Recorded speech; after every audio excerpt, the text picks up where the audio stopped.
A luxury brand with a current market value of almost $8 billion, Rolex is one of the most well-known in the world. A century ago, an orphaned youngster whose inheritance was taken from him marked the beginning of the organization's existence.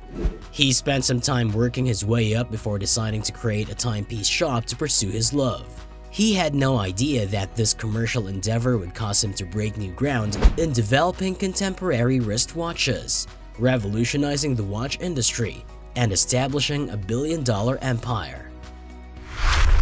Let's dive into the video to know the backstory of this brand. Hans Wilsdorf was born in 1881 to a prosperous middle-class family of iron merchants in Bavaria. Young Hans became an orphan at the age of 12. An aunt and uncle who took care of him immediately enrolled him at a boarding school in Coburg, Germany, roughly 25 miles from his home. Hans was miserable because of his miserable life. To live, he concentrated on his schoolwork, improving his reading, writing, and speaking English. Later on, this might be really helpful. Rolex creates and manufactures the necessary parts of its watches internally to guarantee the quality of its goods: casting of gold alloys, assembly of the movement, case, dial, and bracelet, machining, and finishing. The business invented the wristwatch, is responsible for many significant developments in the watchmaking sector, and has submitted more than 500 patent applications.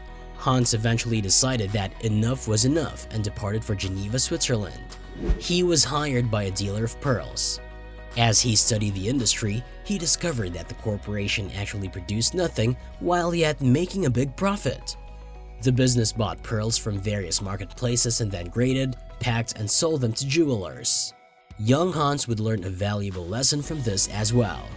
Alfred Davis was Hans' partner when they formed Wilsdorf and Davis, a watch manufacturer. Hans persuaded Eigler, a tiny watch movement producer in Bern, Switzerland, to create watch movements for him that were compact enough to be worn on the wrist. Hans, a brilliant thinker, saw the movement away from pocket watches. Their brand new timepieces turned out to be a huge hit. How was the Rolex brand made? The trade name Rolex was initially registered in 1908 by Wilsdorf and Davis. It has no significance whatsoever and is said to have been inspired by George Eastman, who in 1884 chose to name his camera Kodak rather than Eastman 25. According to Mr. Eastman, they understood a trading name had to be meaningless to comply with trademark regulations, short, strong, and unable to be significantly misspelled without destroying its identity. Rolex as a brand name was created. Mr. Wilsdorf continued improving his watch and focused on making it highly accurate. Finally, when he rendered it waterproof in 1926, he gave it a new degree of distinction and named it the Oyster. He came up with the phrase after becoming frustrated when attempting to open a firmly closed oyster. The amazing watch of Hans Wilsdorf. Mr. Wilsdorf wanted the world to know about his Rolex watch in 1927, so he hired Mercedes Gleitz, a young London typist attempting to swim the English Channel at the time. He told the world's media that she would be wearing Hans's water-resistant Rolex Oyster watch, and when she emerged from the water, his watch would be just on time. No one had ever done this before. After swimming for more than 15 hours, Miss Glitz emerged from the ocean weary, and her Rolex was perfectly on schedule. The world's media covered her and her Rolex Oyster. Different professions. Rolex has access to various production resources as a fully integrated and autonomous business. From the time the watches are designed until they are manufactured, watchmakers, engineers, designers, and other professionals collaborate closely. As a result, the business culture of Rolex is centered primarily on human values, placing both technical knowledge and soft skills at the core of the brand's many operations. Many different vocations are represented at Rolex by staff members who are authorities in their fields. This variety results from the company having total control over all of its key components, including gem setting, machining, finishing, and assembly of the movement, case, dial, and bracelet elements, as well as the casting of gold alloys. Thanks to its specialized technology, the company can consistently reaffirm its quality standards. Furthermore, due to a first-rate after-sales service network, it makes its expertise available worldwide. The search for excellence. Rolex has a special training center to guarantee the brand's competence continues into the future.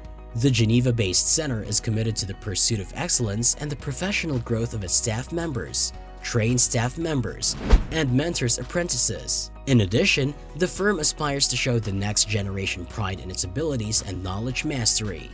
Hans Wilsdorf wanted to ensure Rolex's personnel were happy and successful in their jobs.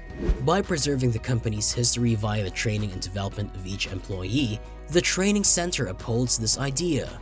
As a result, it supports the brand's status as an inspiration and role model for current and future generations. Change in the collection. The Oyster progressively developed into a line of watches that combined new features and cutting-edge technology after its final shape in the early 1940s. The models in the series are easily recognized thanks to their common essential characteristics and distinctive aesthetic identities. There are 14 different categories in the collection, including classic watches like the Datejust, Day-Date, and Sky Dweller, and professional watches made for specialized tasks like the Explorer, Submariner, and GMT Master 2. Earnings. Rolex is a non-profit organization. Nevertheless, you may generalize that, notwithstanding regional legislative variations, not-for-profit organizations typically turn a profit. Salaries are paid from Rolex's earnings, which are said to be well worth of $4 billion. Operating expenditures and production costs are also covered. Most of the remaining money goes back into the business or to an undetermined number of charities. After that, what is left is put in the bank. Some have said that Rolex may continue to operate for years with no income, relying only on the money they saved in the corporate bed. What then does the structure of this corporation looks like? In fact, Hans Wilsdorf established a foundation shortly after his wife passed away in 1944.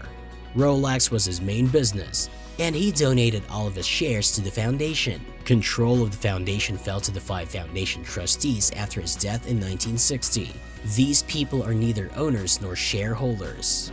They only serve as stewards. Their primary mandate, if you will, is to maintain Rolex SA and manage the aforementioned unspecified number of charity endeavors. However, we are aware of these philanthropic organizations, such as the Rolex Institute, which promotes the company's humanitarian endeavors, the Rolex Awards for Enterprise, which honors pioneering people from all around the world who seek to enhance life on the planet, and others.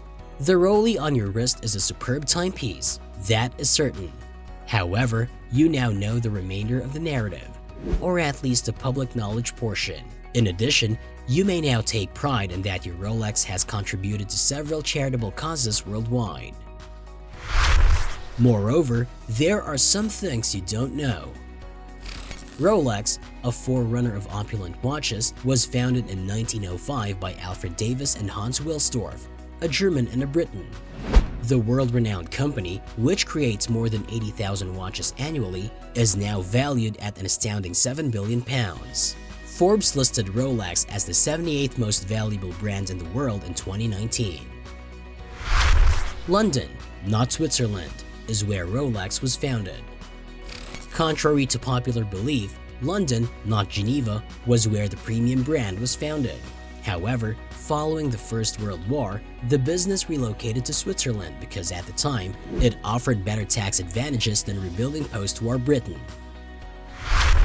The name sounds pricey but has no real meaning. The company's founders sought a name that would seem posh yet be simple to say in any language.